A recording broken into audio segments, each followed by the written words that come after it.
जितना भी हो सके सभी लोग शेयर करें और दोस्तों लग जाएं अपने इस अध्ययन में। तो स्टार्ट करते हैं फिर।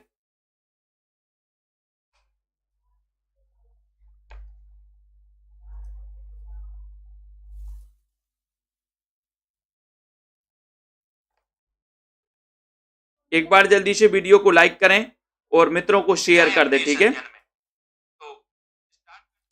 देखो यहां पर आपके लिए दोस्तों बढ़िया पंजाब मास्टर कैडर के लिए एक कोर्स लॉन्च किया गया है। ये कोर्स है Punjab master cadre model paper, यानी कि जो दोस्तों नोटिफिकेशन आया है आपका पंजाब मास्टर कैडर का, उसमें मॉडल पेपर बनाए गए हैं। 30 मॉडल पेपर बनाए गए। एक मॉडल पेपर में 150 क्वेश्चन होंगे और पूरे आपके सिलेबस के अकॉर्डिंग होंगे, ठीक है। अब ये मात्र 599 में आप परचेस करेंगे। कुल मिला के 4500 क्वेश्चन होंगे। 4500 क्वेश्चन की पीडीएफ आपको मिलेगी और टेस्ट भी मिलेंगे। साथ ही दोस्तों 2000 प्लस क्वेश्चन और किए गए हैं इसमें, तो कुल मिला के 6500 प्रश्न आपको यहाँ पर पढ़ने वाले हैं, जो कि आपको दोस्तों बिल्कुल आपके सिलेबस के अकॉर्डिंग है, ठीक है। अब यहाँ पर देखते हैं, आपको बताना है कि पद्मावत की रचना किस शासक के काल में हुई है। ये क्वेश्चन है आज आपका, जल्दी से बताएं। प्रश्न क्रमांक आपका 1 है। 1 में आपको बताना है कि पद्मावत की जो रचना हुई है, पद्मावत के बारे में आप जानते हैं। पद्मावत की रचना किस शासक के शासन काल में हुई है, ये बढ़िया सा क्वेश्चन आपसे पूछा गया है प्रश्न क्रमांक 1 में। और 1 का सही आंसर देखते हैं कौन कौन सही बता रहा है। बताइए। अनीता राजपूत जी, चंद्रशेखर जी, पंकज जी, सुषमा जी, अनुपम जी, प्रश्न क्रमांक 1 में।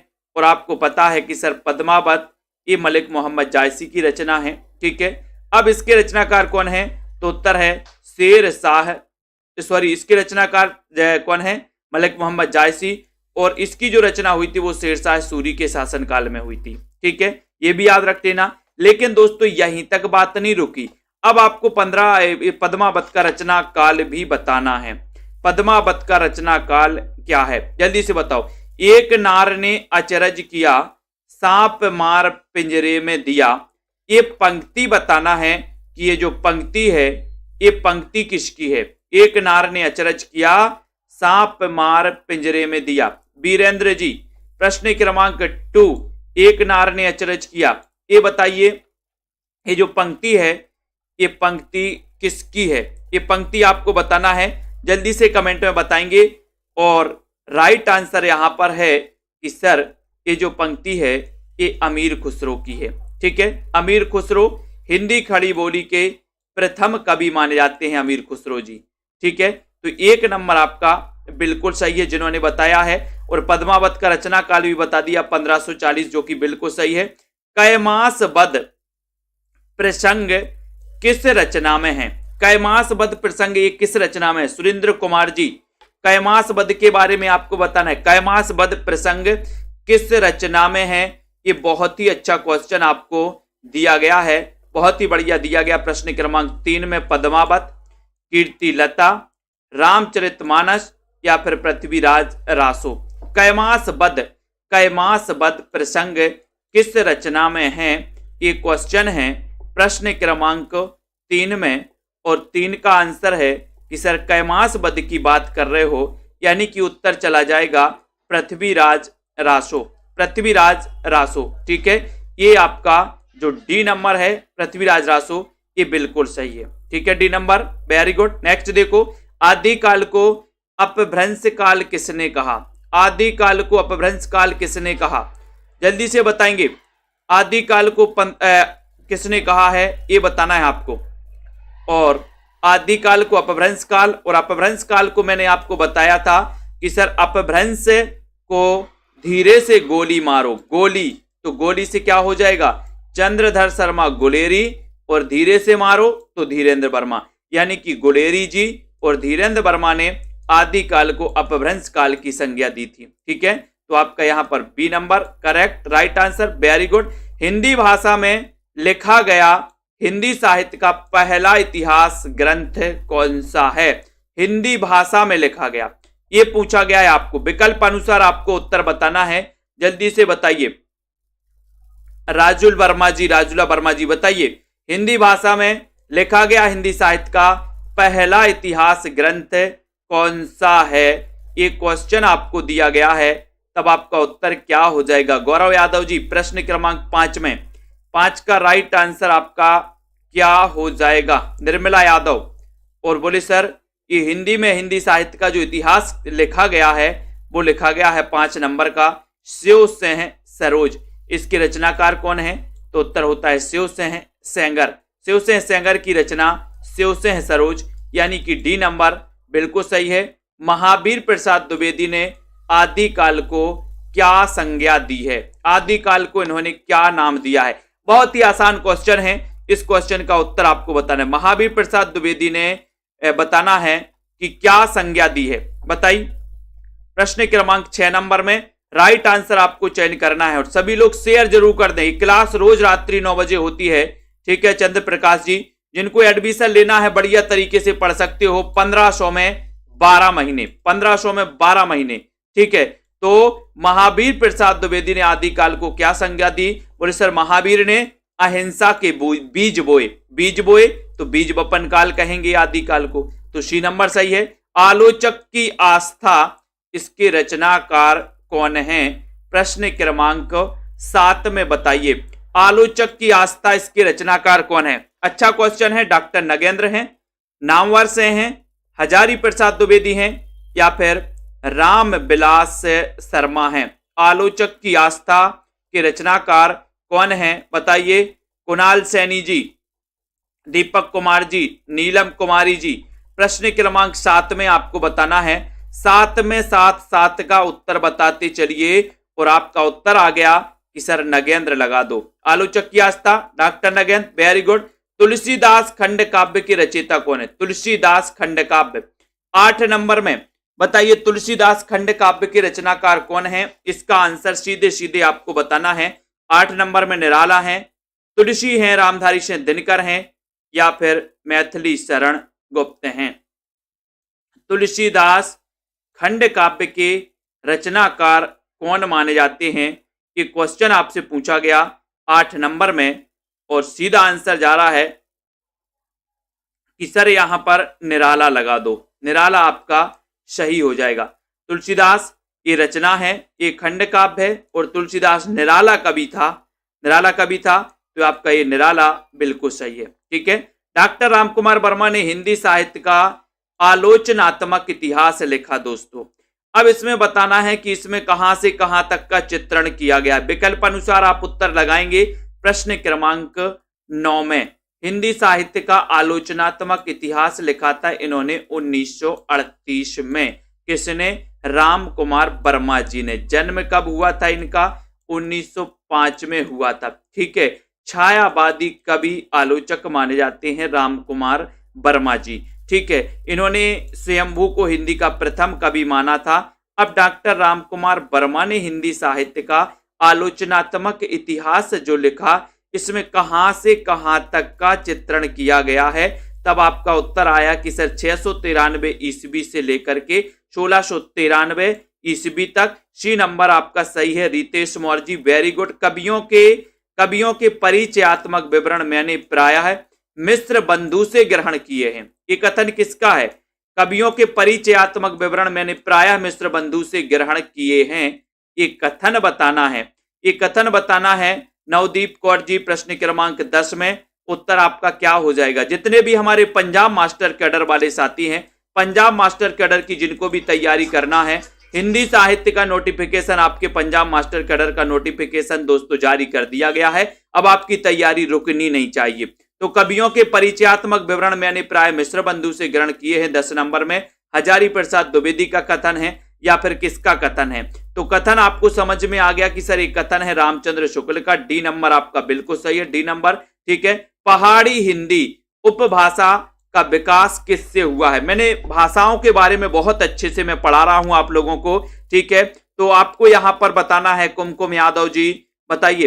प्रश्न अच्छा है, सभी लोग बताएंगे। ज्ञानेश जी, शांति वर्मा जी, निरंतर अध्ययन चलना चाहिए। पहाड़ी हिंदी उपभाषा का विकास हुआ है किससे? खस से, मागधी से, स्वर सैनी से, या फिर विराचड़ से?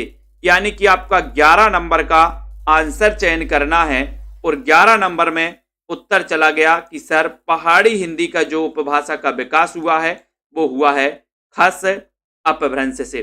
खस से हुआ है, ये नंबर बिल्कुल सही है। ढूंढाड़ी किससे कहते हैं? ढूंढाड़ी किससे कहते हैं? प्रश्न क्रमांक 12। आपको पता है जयपुर का पहले नाम क्या था? ढूंढाड़। जयपुर का पहले नाम क्या था? ढूंढाड़ था। और ढूंढाड़ में बोली जाने वाली बोली क्या कहलाती थी? ढूंढाड़ी।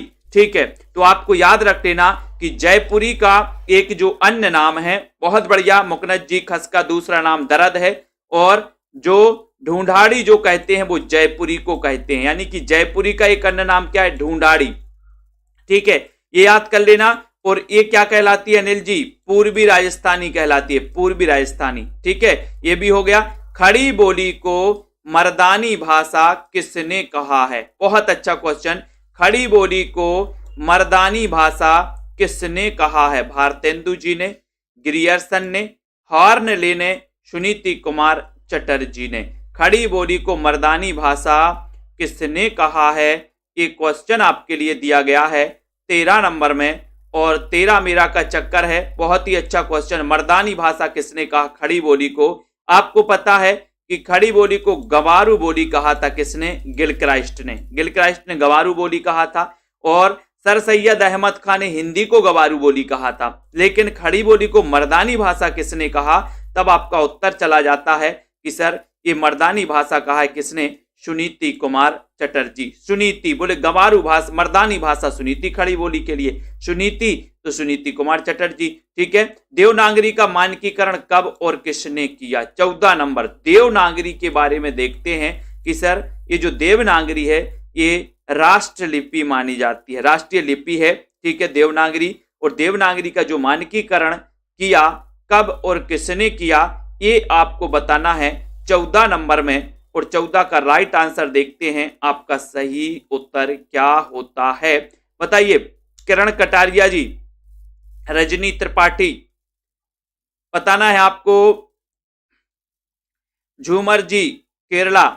देवनागरी का मानकीकरण, तो उत्तर है 1966 ईस्वी में केंद्रीय हिंदी निदेशालय, यानी कि आपका बी नंबर, इनके द्वारा क्या किया गया दोस्तों? मानकीकरण किया गया। बी नंबर बिल्कुल सही है, बहुत बढ़िया। गुरप्रीत कौर जी, भक्ति आंदोलन ना तो तदयुगीन पराजित हिंदू जाति की निराशा से उद्वेलित है, और ना ही दोस्तों ना ही इस्लाम की प्रतिक्रिया है। ये किसकी उक्ति है? ये उक्ति किसकी है? भक्ति आंदोलन ना तो तदयुगीन पराजित हिंदू जाति की दोस्तों मनोवृत्ति द्वारा उद्वेलित है, और ना ही दोस्तों इस्लाम की ये प्रतिक्रिया है।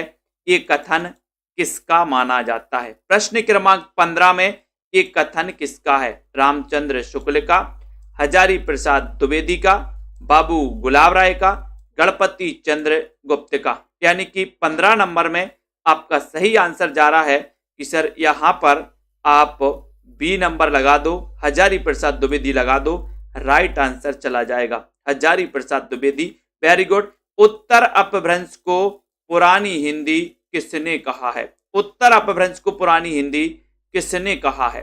चतुर्सेन शास्त्री ने, ग्रियर्सन ने, गुलेरी ने, या फिर इनमें से कोई नहीं? 16 नंबर का आंसर है।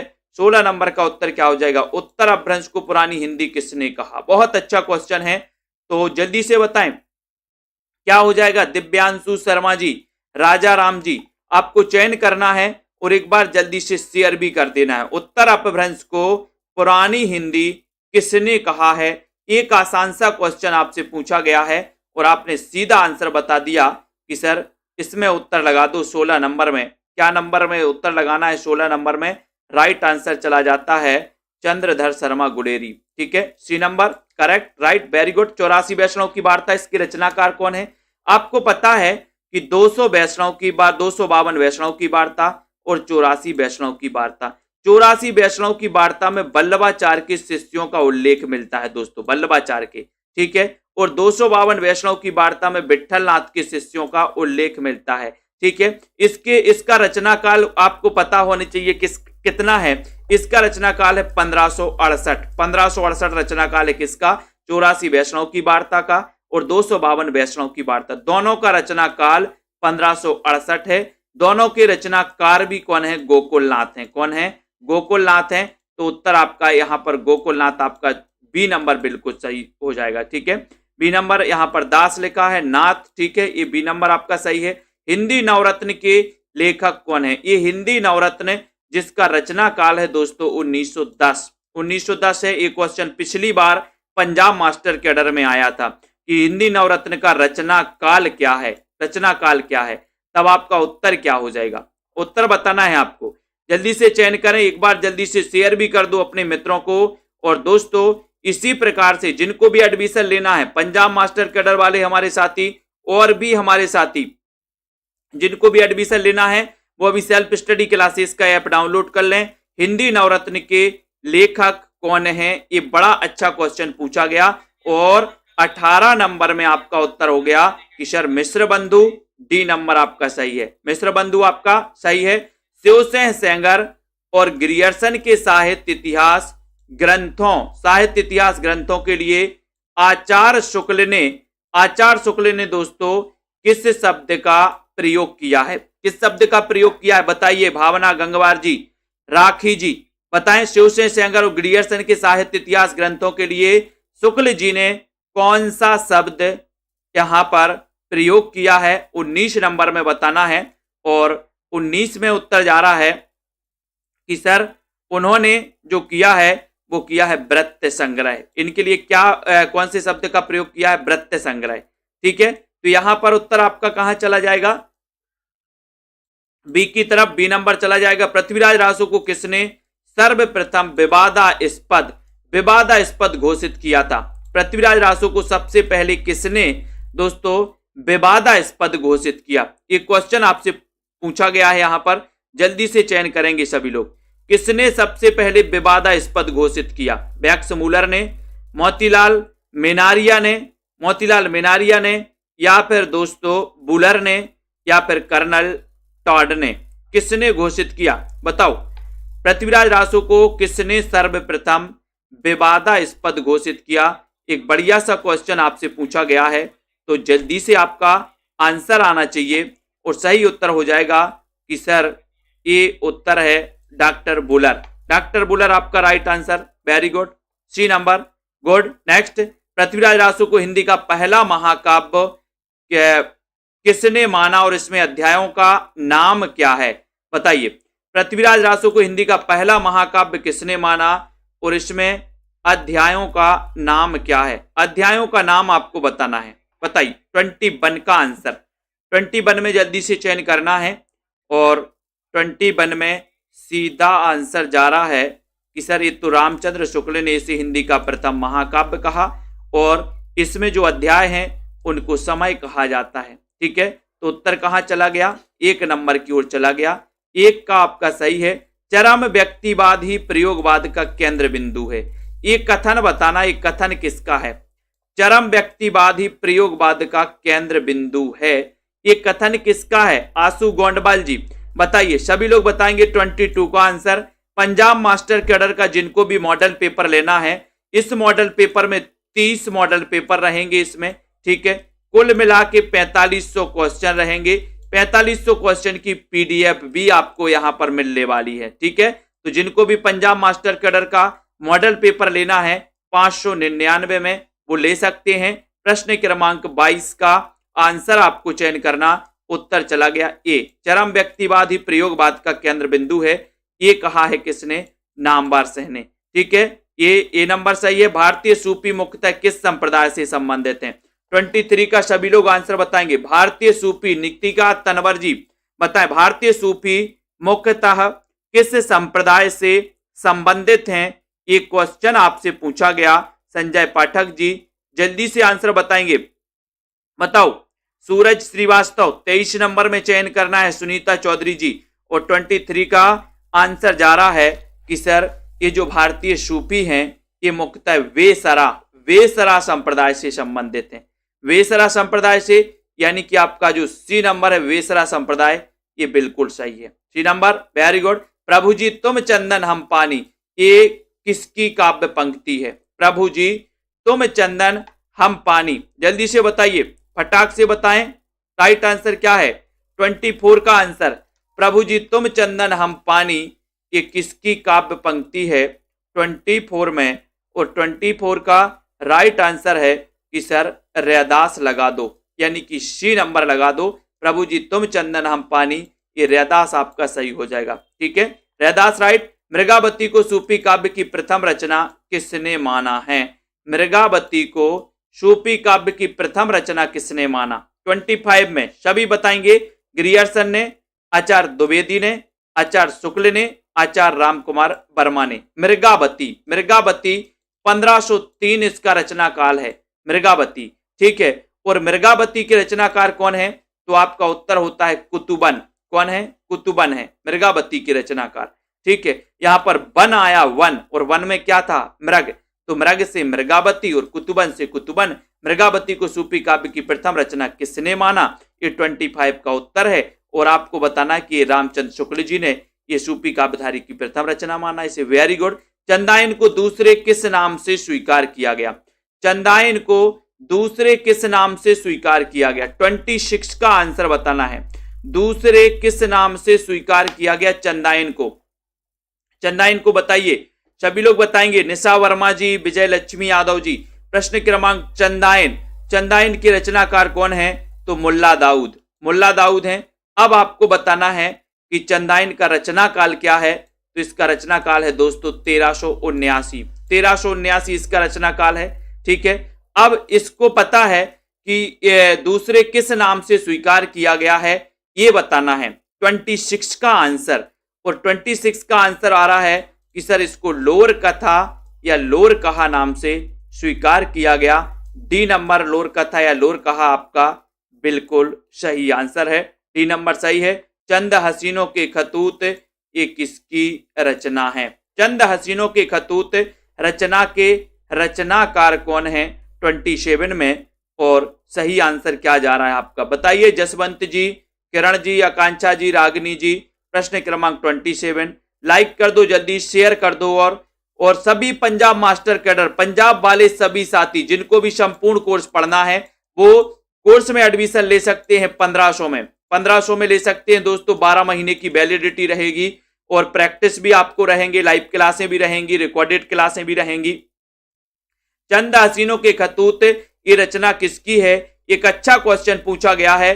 तो आपको पता है कि सर चंद हसीनों के खतूत उग्र हो जाते हैं। गाना सुना है ना आपने, हसीनों को आते हैं क्या क्या वहाने, और खुदा भी ना जाने तो हम कैसे जाने। तो ये चंद हसीनों के खतूत क्या हो जाते हैं? बोले सर उग्र हो जाते। उग्र, उग्र से क्या बनेगा? पांडे बेचन शर्मा उग्र, ये इनकी रचना है। ठीक है, कौन सा उपन्यास ऐतिहासिक नहीं है? 28 का आंसर बताइए, जल्दी से बताना है। जसमेल राम जी, जतेंद्र कौर जी। प्रश्न क्रमांक 28 में कौन सा उपन्यास ऐतिहासिक नहीं है? ये क्वेश्चन आपसे पूछा गया है, तो जल्दी से बताइए कौन सा उपन्यास ऐतिहासिक नहीं है कबीर सिंह जी? उत्तर क्या हो जाएगा? सही बताओ 28 में। और 28 का आंसर है कि सर पुनर्नवा तो है, मृगनयनी भी है, सिंह सेनापति भी है, लेकिन उत्तर क्या हो जाएगा यहां पर? उत्तर हो जाएगा सन्यासी। ये सन्यासी जो सी नंबर है ये ऐतिहासिक नहीं है। ठीक है, तो आपने डी क्यों लगा दिया? सी लगाना था, सन्यासी, सन्यासी लगाना था प्रीत कमल जी, है ना? तो सी नंबर आपका राइट। खंजन नयन ये किस प्रकार का उपन्यास है? 29 में आपको चयन करना है। जल्दी जल्दी से लाइक किया करो और शेयर भी कर दो। यहां पर खंजन नयन ये किस प्रकार का उपन्यास है? 29 में आपको चयन करना है। सेल्फ स्टडी क्लासेस का ऐप डाउनलोड कर दो दोस्तों। ठीक है, खंजन नयन बताना है। और ये खंजन नयन जो है ये जीवनी परक उपन्यास माना जाता। बी नंबर आपका बिल्कुल सही है, बहुत बढ़िया, है ना? अनुपम जी प्रजापति, पत्रात्मक शैली में लिखा गया ये दोस्तों उपन्यास है, बहुत बढ़िया। और खंजन नयन ये 29 का आंसर ये जीवनी परक है। सूरदास जी की जीवनी पर आधारित दोस्तों ये उपन्यास है। और यहां पर बी नंबर बिल्कुल सही है। अंधा युग के रचनाकार कौन है? अंधा है युग, काय के बिना? काय के बिना? बोले सर धर्म के बिना, धर्म के बिना अंधा है युग। तो अंधा युग के रचनाकार कौन है? 30 में आपसे पूछा गया, 30 नंबर में पूछा गया और आपका उत्तर चला गया कि सर अंधा युग के जो रचनाकार हैं वो रचनाकार हैं धर्मवीर भारती, यानी ए नंबर आपका बिल्कुल सही है। A number right answer, very good, बहुत बढ़िया। शुक्ल का सैद्धांतिक आलोचनात्मक संबंधी ग्रंथ कौन सा है? सैद्धांतिक आलोचना संबंधी ग्रंथ कौन सा है? आचार्य रामचंद्र शुक्ल का, वो आपको बताना है। प्रश्न क्रमांक 31 में 31 का आंसर आपको चयन करना है। अर्शदीप जी बताइए 31 में, और 31 का उत्तर चला गया कि सर जो शुक्ल जी हैं इनका सैद्धांतिक आलोचना संबंधी जो ग्रंथ है वो ग्रंथ कौन सा है? देखते हैं कौन कौन सही बता रहा है। बिंदु लता जी बताएं सही आंसर क्या हो जाएगा। श्याम पंडित जी उत्तर है रश्मि मानसा। उत्तर क्या है? रश्मि मानसा, बी नंबर। ये सैद्धांतिक आलोचना संबंधी ग्रंथ है। और बहुत अच्छा आंसर बताया राहुल राज जी, वेरी गुड। हिंदी रेखा चित्र का जनक किसे माना जाता है? हिंदी रेखा चित्र का जनक बताना है, किसे माना जाता है? एचपी कमीशन वाले हमारे जितने साथी हैं, एचपी कमीशन का भी नोटिफिकेशन आने वाला है, ठीक है। तो हिंदी रेखा चित्र का जनक किसे माना जाता है? 32 में उत्तर चला जाएगा कि सर उत्तर लगा दो पदम सिंह शर्मा। हिंदी रेखा चित्र का जनक पदम सिंह शर्मा, ठीक है, इन्हें माना जाता है दोस्तों, पदम सिंह शर्मा को। तुलनात्मक आलोचना के जनक भी माने जाते हैं, कौन? पदम सिंह शर्मा, ठीक है। तो डी नंबर आपका सही है। हिंदी में रिपोर्ताज के प्रथम हस्ताक्षर कौन माने जाते? रिपोर्ताज के, बहुत अच्छा क्वेश्चन है। आपको पता है हिंदी का प्रथम रिपोर्ताज कौन सा है? लक्ष्मीपुरा। कौन सा है? लक्ष्मीपुरा। क्वेश्चन बनता है हिंदी का प्रथम रिपोर्ताज कौन सा है? आपको बताना लक्ष्मीपुरा। अब आपसे पूछा है कि इस लक्ष्मीपुरा के रचनाकार कौन है? निधि दुबे जी जल्दी से बताइए लक्ष्मीपुरा के रचनाकार कौन है? बहुत अच्छा क्वेश्चन यहां पर पूछा गया है। उत्तर क्या हो जाएगा जल्दी से बताइए। यूपी में भी आएगा अनिल कुमार जी। यहां पर 33 का आंसर, वो 33 का शिवदान से चौहान, सी नंबर आपका करेक्ट, वेरी गुड। जो व्यक्ति वस्तु या परिस्थितियां स्थायी भाव को जागृत करती हैं उन्हें क्या कहते हैं? जो व्यक्ति वस्तु या परिस्थितियां स्थायी भाव को जागृत करती हैं उन्हें क्या कहते हैं? उन्हें क्या कहते हैं? संचारी भाव, उत्प्रेरक, अनुभाव या फिर विभाव। जो व्यक्ति वस्तुएं दोस्तों या परिस्थितियां स्थायी भाव को जागृत करती हैं उन्हें क्या कहा जाता है? बताइए जल्दी से बताना है आपको। रेखा जी, रिया वाद्रा जी प्रश्न क्रमांक 34 में, और उत्तर है कि सर उन्हें कहते हैं विभाव। उन्हें कहते हैं विभाव। सौरभ वर्मा जी ने राइट आंसर चयन किया है। उन्हें विभाव कहते हैं, उन्हें अनुभाव नहीं। जो व्यक्ति वस्तु या परिस्थितियां स्थायी भाव को जागृत करती है उन्हें विभाव कहा जाता है। और आपका आंसर चला गया डी नंबर की तरह। आंसर चला गया डी नंबर की तरह, विभाव सही है, ठीक है। नेक्स्ट देखो, संचारी भावों की संख्या कितनी है? संचारी भावों की संख्या कितनी है बताइए। प्रश्न क्रमांक 35 में बताओ सतीश कुमार जी। 35 में संचारी भावों की संख्या लगभग सभी को पता है कि सर संचारी भावों की संख्या 33 है, ठीक है। एक 34वां छल नामक संचारी भाव किसने माना है? देव कवि ने माना। देव कवि रीति काल के माने जाते हैं दोस्तों, रीति काल के कवि माने जाते हैं देव। और देव का संबंध इटावा से है, इटावा से। और देव का पूरा नाम क्या था? देवदत्त था। और देव ने, आपको पता है अपन इनकी रचना एक पढ़ते भाव विलास के रचनाकार कौन है? देव कवि, ठीक है। तो संचारी भावों की संख्या 33, ठीक है। पूरे के पूरे संचारी भाव आपको याद होना चाहिए, ठीक है। भरत मुनि कृत नाट्य शास्त्र में निम्न में से कौन सा अलंकार दोस्तों इसमें नहीं है? इन्होंने अलंकारों की संख्या कितनी मानी है ये भी आपको बताना है। 36 का आंसर सभी लोग चयन करेंगे। उत्तर क्या हो जाएगा 36 में? 36 का आंसर सभी को बताना है और राइट आंसर चयन करना है। नाट्य शास्त्र, ये आपको पता है ये बहुत ही प्राचीन शास्त्र माना जाता है। उत्तर क्या हो जाएगा? उत्तर बताना है, जल्दी बताओ। 36 में 36 का चयन करना है। क्या है सही आंसर? कमलाकांत जी, जाहिद अली, पूनम जी, अरुण सिंह जी। और श्लेष, यमक, उपमा या फिर दीपक। देखते हैं कौन कौन सही आंसर लगा रहा है।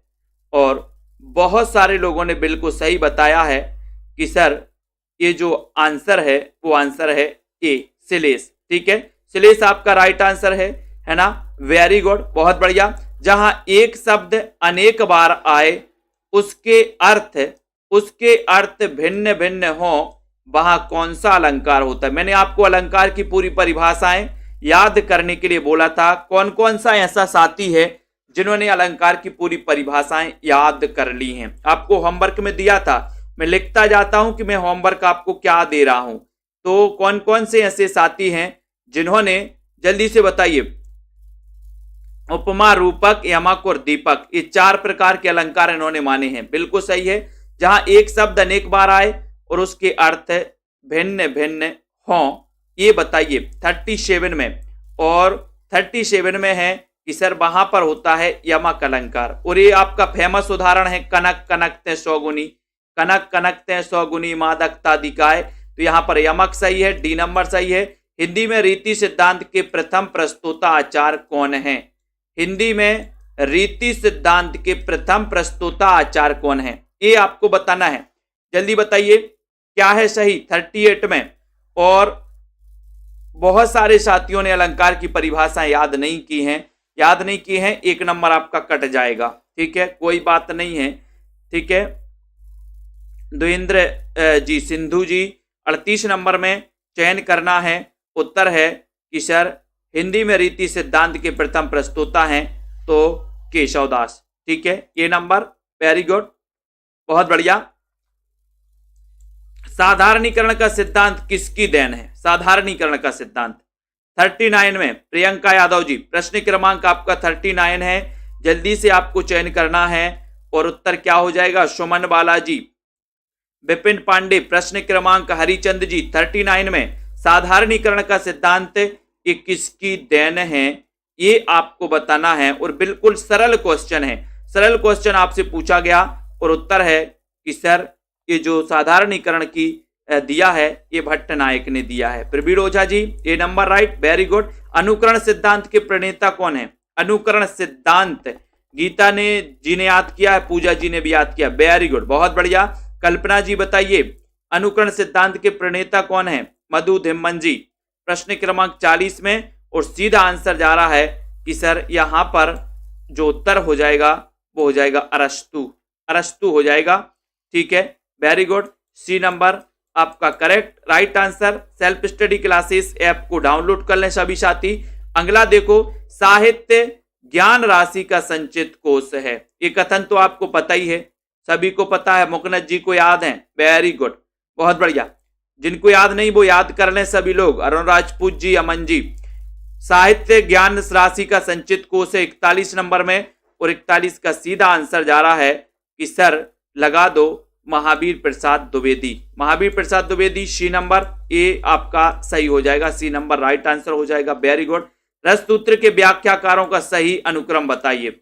रस सूत्र के व्याख्याकार, इनके बारे में आपको बताना है। रस सूत्र के व्याख्याकारों का सही अनुक्रम आपको चयन करना है। तब आपका राइट आंसर कहां जा रहा है, क्या हो जाएगा। सबसे पहले प्रश्न क्रमांक 42 में रस सूत्र के व्याख्याकार, ये पूरे व्याख्याकार हैं दोस्तों, शंकोक हैं, भट्टनायक हैं, भट्टलोलट हैं, अभिनव गुप्त हैं। लेकिन आपको विश्वास मलिक जी क्रमबद्ध बताना है। क्रमबद्ध में क्या सही है, क्रमबद्ध में बताइए। 1 और 1 2 तो काट दिए मैंने, 3 और 4 में बताइए। 3 और 4 में आपका सही आंसर चला गया है विपिन जी, वेरी गुड। कि सर सी में लगा दो, भट्ट लोलट, शंकोक, भट्ट नायक और फिर अभिनव गुप्त, वेरी गुड। आपका उत्तर सी नंबर बिल्कुल सही है, सी नंबर, वेरी गुड। अनुवाद करते समय जिस भाषा में अनुवाद प्रस्तुत किया जाता है उससे क्या कहते हैं। अनुवाद करते समय जिस भाषा में अनुवाद प्रस्तुत किया जाता है उसे क्या कहते हैं। स्रोत भाषा, अन्य भाषा, दूसरी भाषा या फिर लक्ष्य भाषा, क्या कहा जाता है बताइए। एक बार शेयर कर दो अपने मित्रों तक। और जल्दी जल्दी से दोस्तों यहाँ पर उत्तर आपको बताना है 43 नंबर में। और 43 नंबर में क्या आंसर हो जाएगा, उससे क्या कहते हैं।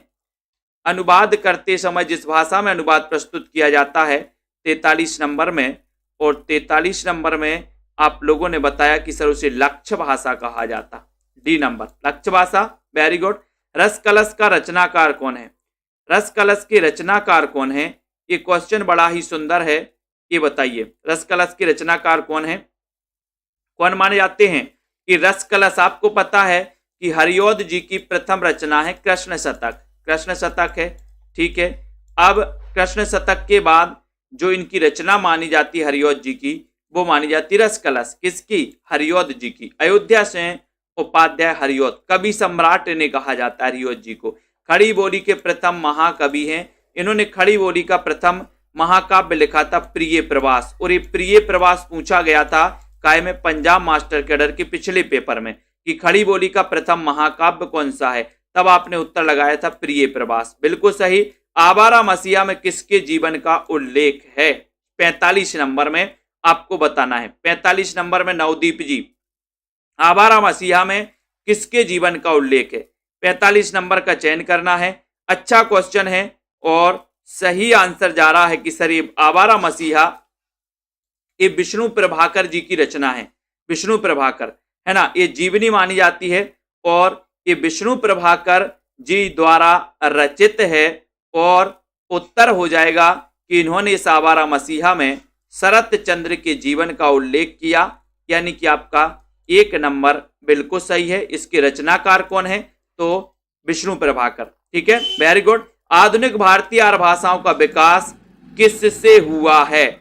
आधुनिक भारतीय आर्य भाषाओं को कितने भागों में बांटा गया, ये भी क्वेश्चन आता है। अपन देखते हैं कि सर इसको 3 भागों में बांटा गया। आधुनिक आर्य भाषाओं को प्राचीन आर्य भाषा, ठीक है, मध्यकालीन आर्य भाषा, और दोस्तों सॉरी ये भारतीय आर्य भाषा, यहां पर आधुनिक आर्य भाषा नहीं, भारतीय आर्य भाषाओं को 3 भागों में बांटा गया, और एक दोस्तों आधुनिक आर्य भाषा, ठीक है।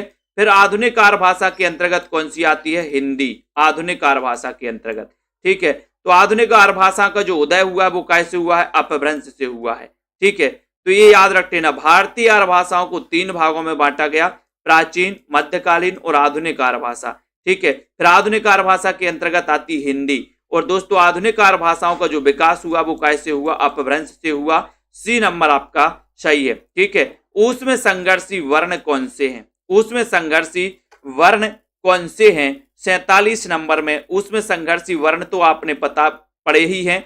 और सेल्फ स्टडी क्लासेस का ऐप डाउनलोड कर लें सभी साथी, और इसको दोस्तों पढ़ें, अध्ययन करें। और जिनको भी एडमिशन लेना है अभी बढ़िया मौका है। और दोस्तों आपके लिए लाइव क्लासें भी स्टार्ट हो चुकी हैं। उसमें संघर्षी वर्ण कौन से हैं 47 नंबर में? और सीधा सीधा आंसर जा रहा है कि सर 47 में जो लगा दो वो लगा दो सा और हा, यानी कि ये नंबर आपका सही है। ये उसमें संघर्षी वर्ण कहलाते, ये नंबर बिल्कुल सही।